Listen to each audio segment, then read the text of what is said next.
The remains of the banquet lay scattered across the table like the bones of some fallen beast. Plates overturned, silverware twisted. A glass that had once held red wine now split in a slow river across the polished wood. Brick's thrown hand trembled slightly as the table toppled.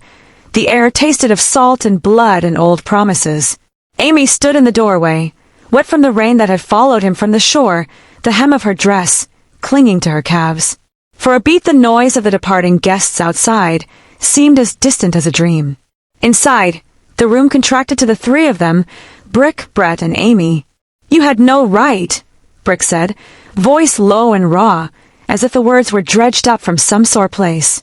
He had meant to say more violent things, but the memory of the old man's bowed head, the 5 kings, the way the crowd had shifted its weight and given him back his name, all that steadied him into a tone that could corrode iron.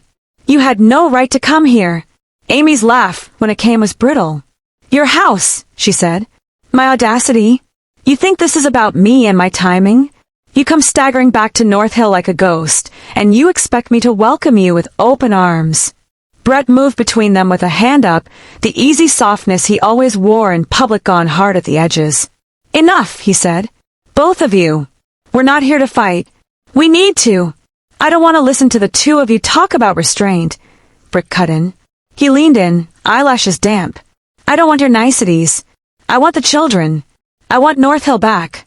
Amy's face changed in a way Brick had seen 1,000 times in 1,000 moods. Fierce, then tender, then something like an exposed nerve. "And you think I helped sell North Hill?" she asked. "Do not twist it. I fought their deals, Brick. I leaked the contracts. I tried to stop the foreigners from buying the port. I lost because I was silenced." Brett's hand went to her shoulder gently. Brick looked at the two of them, and the knot inside his chest loosened for a second. He wanted to believe her. He wanted to believe in any version where his children would be safe with Martha and the old man, where the 5 kings would indeed bow and nothing more terrible would arrive. "You are lying," he said finally. It was an accusation, so much as an attempt at a fact. The room demanded facts now. Rumors had already woven themselves into a new cloth that might become prophecy. Brick did not want to let them. Amy's eyes shone. "Why would I lie, Brick? I hate Nolan as much as you do. You think I slept with him for power? For his promises? I was protecting the files I had. They wanted me to hand them over. I refused. I paid for it." "Then tell me everything," Brick said. "From the beginning. From the contracts to the port, to why the children were taken." She came forward, the rain blotting a dark smear on the floorboards like ink. "It started with a promise," she said. "You remember when the foreign investors first arrived? They offered development and jobs, and spoke of modernizing the docks. Nolan," she hesitated and the name tasted like metal on her tongue. Nolan was the one who entertained them. He was desperate. He believed the paperwork could be done quietly. He believed the money would lift him above the small country politics. He took a bribe at first, then more. He thought he could control the men who came. He thought wrong. "And the children?" Brett asked. Amy swallowed. "They wanted leverage, Brick. When you were imprisoned, when the scandal shattered your name, someone in Nolan's inner circle said, 'Take what matters most to him.' They didn't want you dead. They wanted you broken. They thought if your children were unreachable, you'd be easier to discredit. Martha," her voice cracked on the name, "she gave them what they asked to protect the town's waterworks. She thought she could keep them safe by bargaining. She thought she could trade nothing of consequence. She never imagined they'd use your sons as currency." Brick's hands balled into fists at his sides. Images he had tried to bury came back sharp. A child's laugh. A toy soldier lost under a bed. Martha's face in the twilight the last time he'd seen her. The old man's words, "I want my children," looped through him like an unanswered drumbeat. "So the old man," Brett began. Amy nodded. "He knows things Nolan doesn't. He has a network, Brick. He was a part of your past. He asked for the children, but he did not force the East Hill elder to give them over without conditions. He wanted them with you, to be raised in North Hill under your protection, not under Nolan's slow poison. He wanted your line back. That's why he intervened." "And Nolan?" Brick asked. "He's furious," Amy said. "He tried to hold on to what he thought he had bought. But the other rulers, Wesley's men, the 5 kings, they remember old debts, old alliances. Nolan crossed the wrong people. He doesn't know how to stop what's already started. Outside, the evening had turned to night. The sea beat its own slow temper against the shore. Someone in the street below shouted a name, the old man's name, and a few voices called back like the beginnings of a chorus. Brick's memory of the hall had been a confusion of light and sound. Now, in the quieter bubble of the dining room, the truth felt heavier and colder. "We must get the children," Brick said. He had meant it a strategy, but it held the force of a vow. Brett's face set. Amy's hand went to her mouth. "The East Hill elder has already sent them to North Hill," Amy repeated. "They are with Martha now. But they won't be safe if Nolan decides a public humiliation would suit him. He may try to reclaim them. And there's another thing." She leaned in as if the walls could hear. "Nolan is not the only one who remembers you.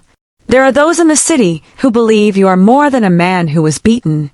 They believe the prophecy, the old songs. Some are calling you Broderick the Returned." The name landed like a stone in a still pool.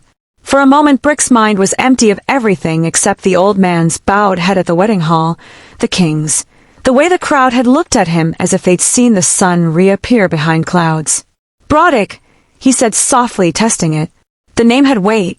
It hooked into memory like a key into an old lock, but when he tried to turn it, nothing shifted. His past refused to yield its full shape. Brett stood then, and paced a careful circle by the window, hands clasped behind him.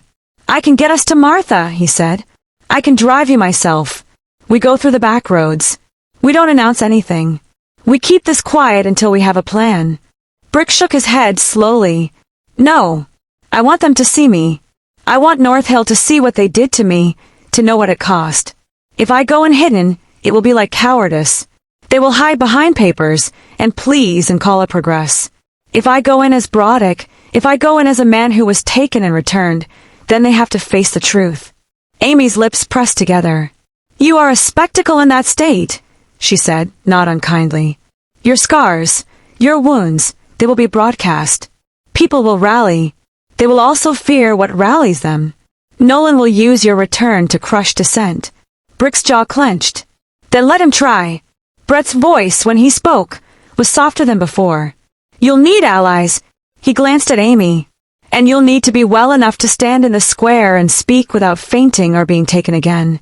"I don't need time to mend," Brick said. "I need time to remember." Amy stepped forward and put both palms on the table, pressing down until her knuckles blanched. Rain dripped from her hair onto the wood, and the sound of it seemed to stitch the room to something she couldn't name. "Remember what?" she asked. Brick looked up at the ceiling like a man seeking an answer from rafters. "Everything. Who I was before they shackled me. Why I left North Hill as a child. Why my father made that agreement with the old man. There are pieces that should unlock something. I felt it when the old man knelt, like a hinge moving." "Then we'll find them," Brett said. "We search the archives. We talk to people who knew your father. We bring in the elders who remember the old songs. We put pressure on Martha to let us see the children." "Martha!" Brick's stomach tightened. He pictured her face, worn, practical, the soft lines at the corner of her eyes that had always told him she would endure what needed enduring. Where would she be now? With the children, waiting. For a father she loved but also feared. For a man who had been unmade and then returned. "Do it tonight," Brick said. "We go to North Hill. We find Martha. We bring the children to me, and then I will speak in the square. I will tell North Hill exactly what happened. If Nolan moves, he will move with the world watching." Brett hesitated only a second before he nodded. "Fine. I have a car outside. 2 of my men will help. They are quiet. They will not broadcast." "Amy." "I'm coming," she said. "If I'm the one who exposed the files, then I'll stand with you in this. No theatrics, I'll help with the truth." They moved fast after that, a quiet choreography of urgency. Brett packed a small bag with clean shirts and bandages. Amy tucked a folder into her coat. Copies of the contracts, an old photograph of Brick and his father taken in a lighter time, a newspaper clipping that had started the cascade of rumors. Brick wrapped a scarf around his neck, though it did little against the ache in his throat. They slipped out into the night through the back gate where Brett's car waited low and black like a shadow. On the road the wind smelled of iron and the sea. The town lights traced familiar shapes as the car wound through lanes that had once been Brick's playground. He watched the houses pass with a strange mix of affection and contempt, affection for stubborn things that had survived, contempt for the compromises they represented. Rain dotted the windshield and turned the world outside into a smear of gold and gray. "You should not have gone to the wedding," Brett said after a while, the driver's voice calm but tight. "It was a trap." "It wasn't meant to be a trap," Brick replied. "It was meant to be an acknowledgement, a public washing. I wanted them to see that I'm not what they've said I was. I wanted my sons to have a chance to know who their father is. The old man gave me that chance. I will not squander it." Amy watched him in the rearview mirror, and for a moment their eyes met like two boats approaching a dock. "You will need more than a public admission," she said quietly. "You will need to be ready for what comes after they know." The car hummed on. They drove through stone gates and past the market, now a strip of closed shutters and sleeping dogs. Word travels in a country like North Hill with the speed of gossip and the persistence of tide. The old man's intervention had already rippled. Someone in a lamplit doorway whispered a name as they passed. A child pointed from a window. By the time they reached Martha's house, the sky had begun to lighten with the first thread of a far-off fever dawn. Martha's house sat on a low hill near the edge of the water, whitewashed walls dulled by salt, a small garden of vegetables behind a rickety fence. A lamp burned in the kitchen window. Brick stopped the car and sat still for a second in the driver's seat, as if the motion itself gave courage that sitting still could not. Brett killed the engine, and they stepped out into the cold. The air had a clean, new smell that hurt in an honest way. Footsteps on the path to Martha's door announced their arrival before they reached it. A light appeared behind the curtain, and then the door opened. Martha stood framed in the doorway, hair threaded with silver, an apron at her waist. For a second Brick did not recognize her. Then he saw the lines about her eyes and the way she held herself, and the memory of her at a town meeting, quietly rearranging plates of bread, came back like a shore after a long swim. Her face went through three expressions: surprise, fear, then an armor of resolve. "Brick," she said. It was the first time she had spoken his name in months without hesitating. In her voice was the history of every small mercy she had given and refused. "What brings you here at this hour?" He wanted to tell her everything in one burst: how he'd been freed, the kings, the old man's demand, the plan for North Hill. Instead he took a breath and said, simply, "Come out. We need to talk." "The children." Martha's face shifted then. For a sliver of time, hope and dread and love collided in her features like waves. She stepped back and opened the door wider. "They are asleep upstairs," she said. If anything happens, take them somewhere safe." "You won't hide them from me," Brick said. He had not intended the harshness, but it slipped out anyway. Martha's eyes flashed with something like pity and then a deeper grief. "I will not hide them," she said. "I will protect them. That is what a mother does." They stood at the doorway, three figures under the weak porch light, the town breathing around them. Brick felt the old songs in his blood like a pulse, the memory of being a child, being given away for a promise he could not understand, turned him inward. He did not yet know which pieces of memory were lies and which were the scaffold of truth. "Do you remember anything?" Martha asked softly. "Of when you left?" "Of before." His mind offered small things: scent of cedar timbers, the way his father's hand had smelled of oil, a lullaby in a language he could not place. But nothing firm enough to tell a mother that he was whole. "No," he said at last. "Not yet. But I will. I must." Martha looked at him for a long time, as if deciding how much of a wound a person could bear. Then she stepped fully into the porch, and without another word turned and led them inside. The house smelled of soup and lavender, and the safety of things made with steady hands. Upstairs, through a cracked door, the soft rhythm of children's breathing came down like a benediction.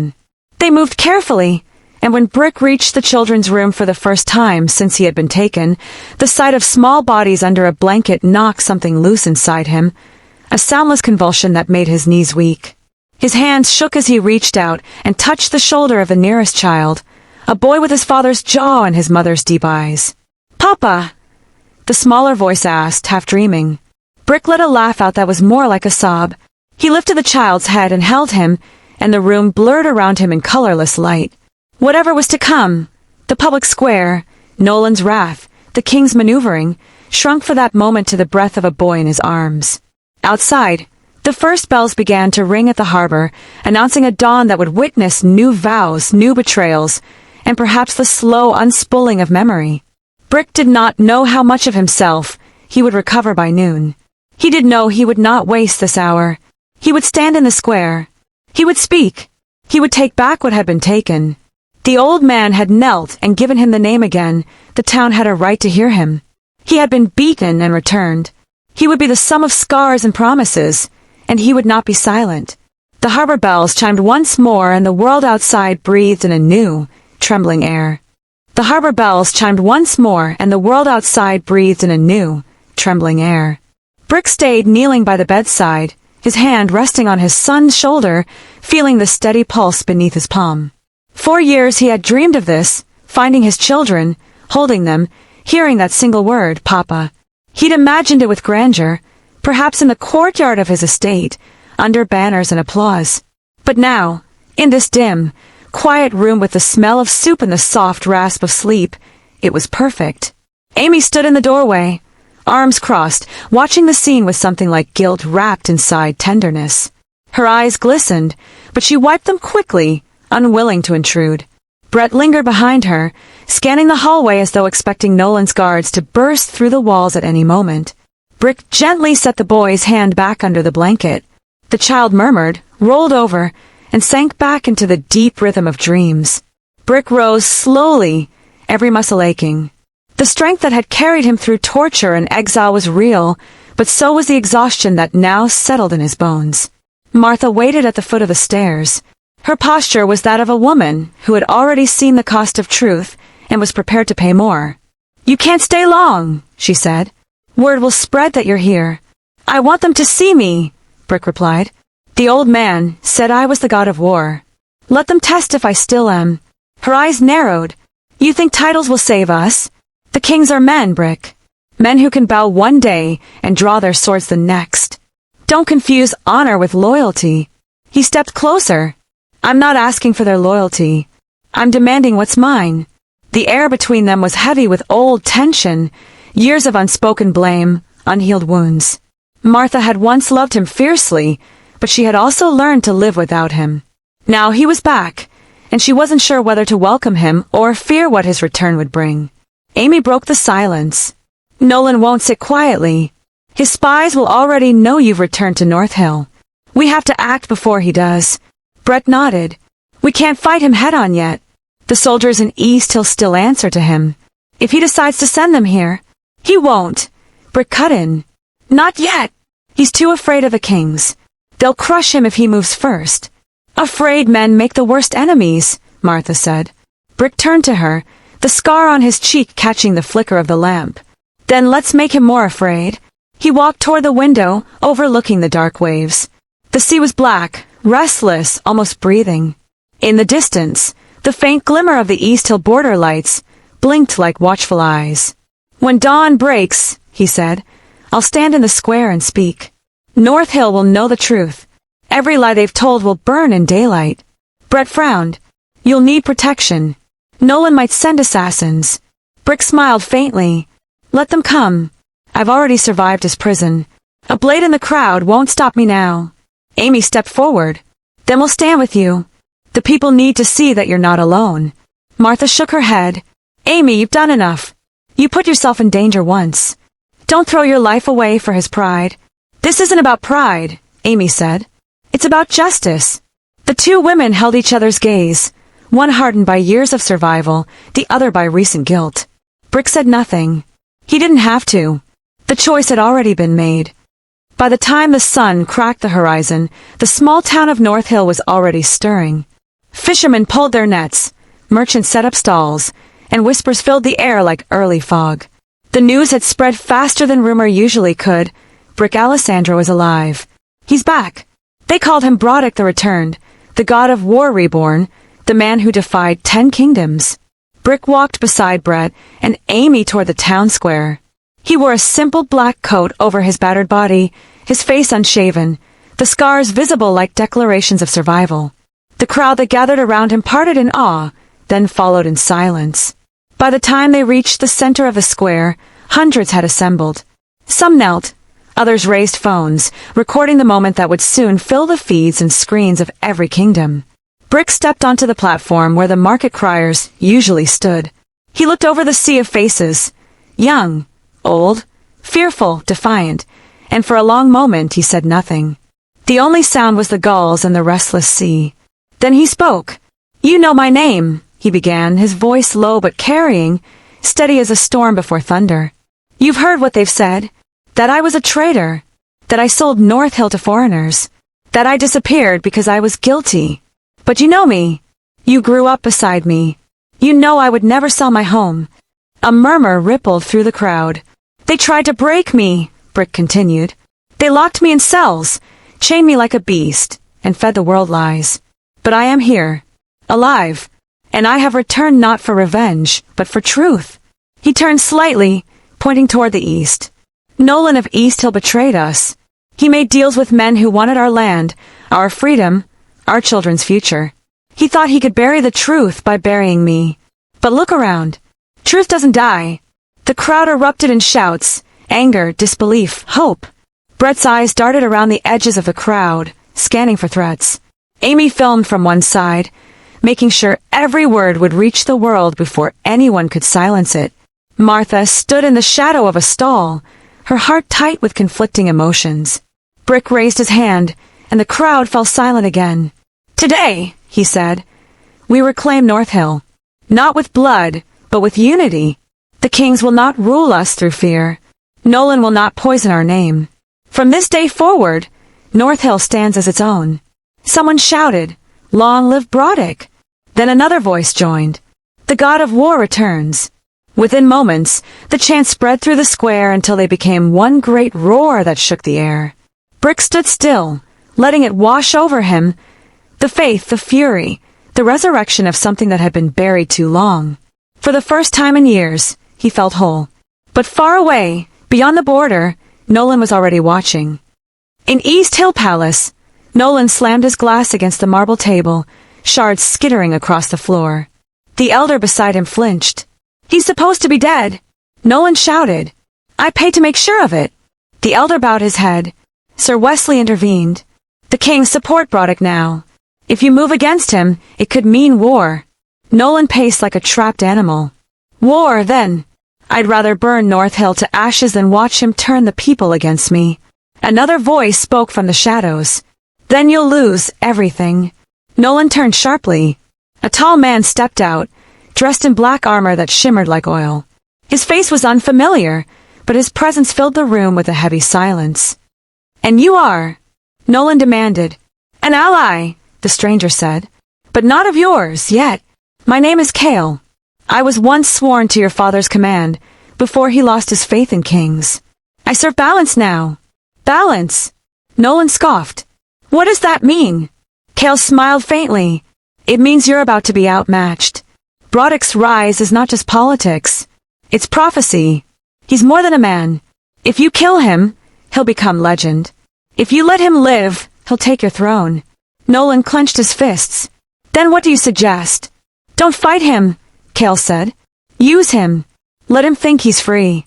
Let him think he's won. Then, when he's crowned by his own people, we strike from within." Nolan hesitated, considering. The rage in his chest found a shape that resembled strategy. "And what do you want in return?" Kale's eyes gleamed. "When North Hill falls, half its crown is mine." Back in North Hill, Brick sat alone by the fire that night. The square had quieted, the chants faded into the sea's endless rhythm. Amy and Brett had gone to arrange the defenses. Martha had put the children to bed. For the first time since his return, silence surrounded him. He looked down at his hands, scarred, strong, steady. The old man's words echoed in his mind. "You are the present god of war." But gods, he thought, still bled like men. Outside, thunder rolled faintly in the east.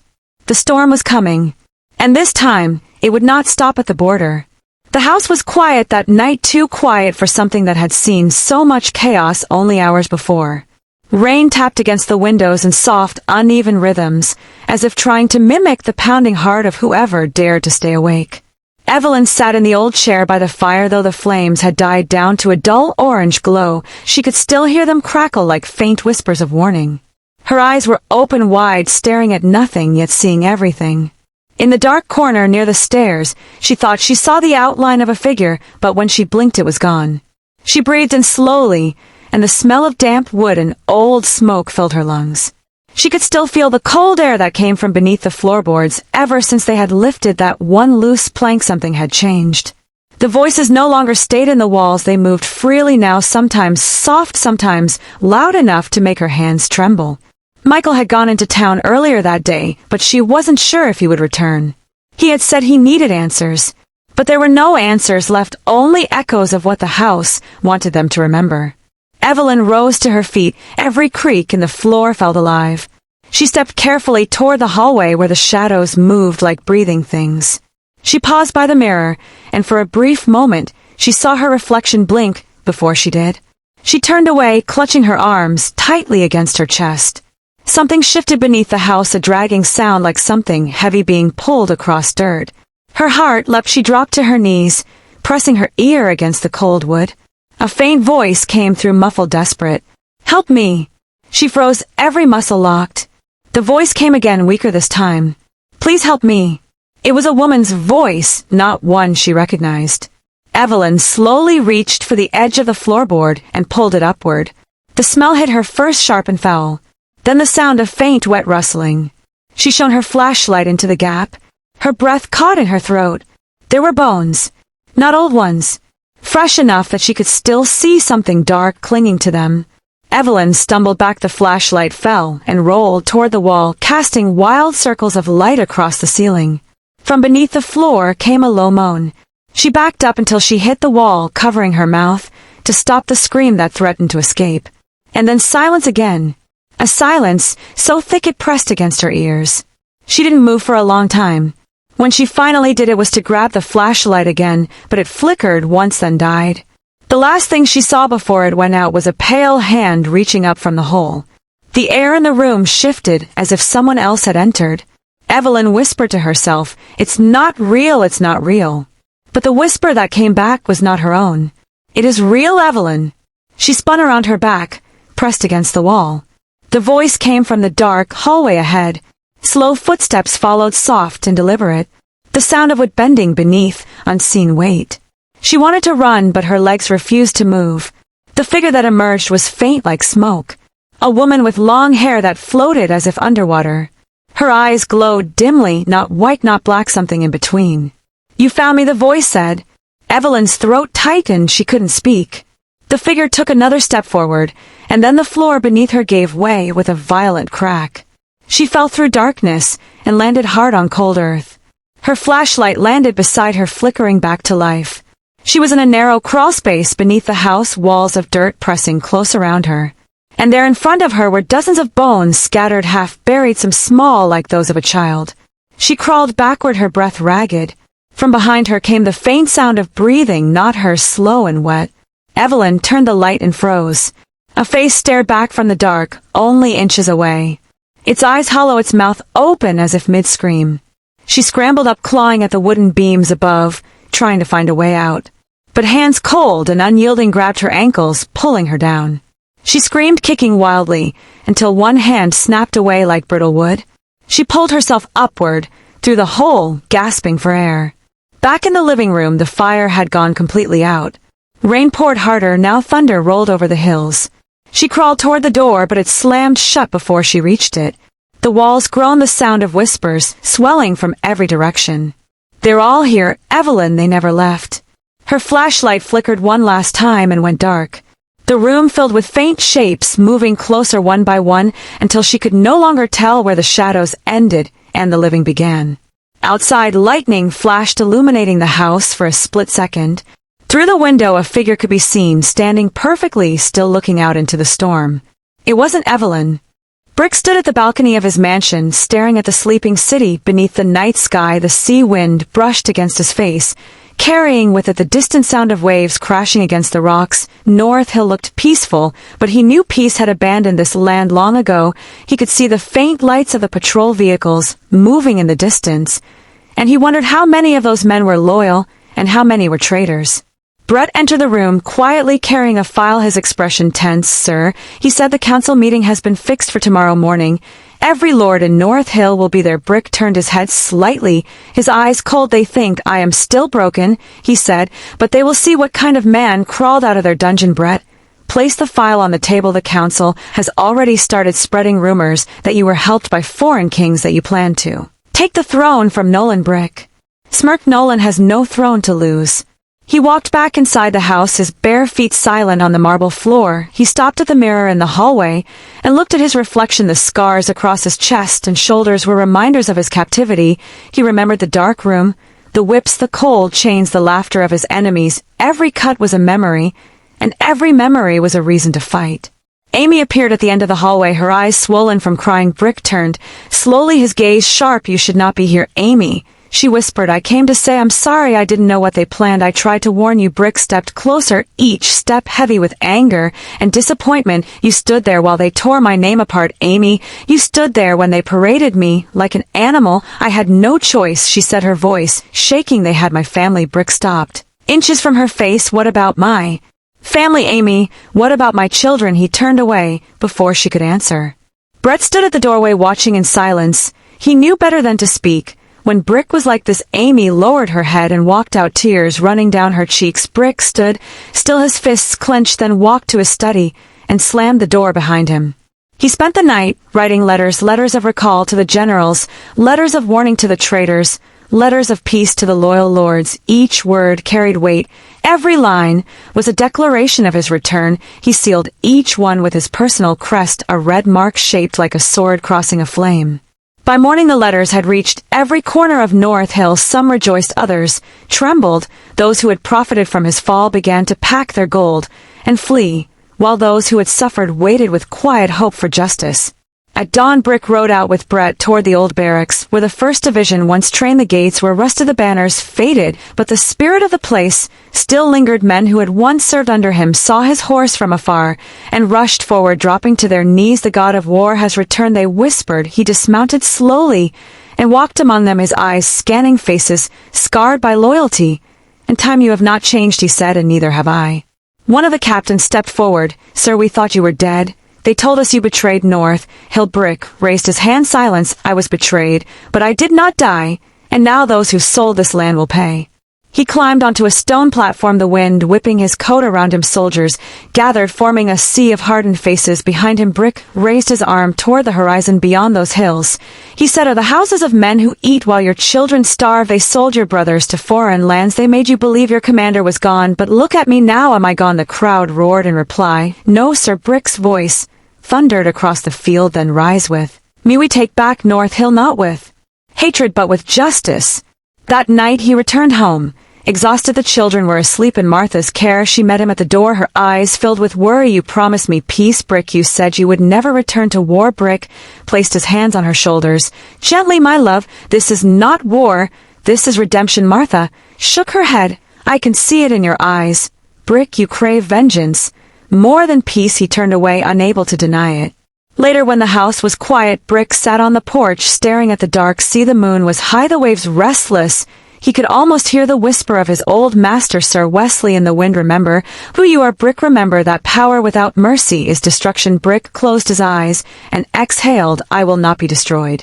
Brett joined him, carrying a small box. "I found this in the archives, sir," he said, placing it beside him. Brick opened it. Inside was an old medallion engraved with a wolf head surrounded by 10 stars, the emblem of the gods of war. It glowed faintly under the moonlight. Brett said, "It was said whoever bears this emblem controls 10 kingdoms." Brick stared at it for a long moment, then placed it around his neck.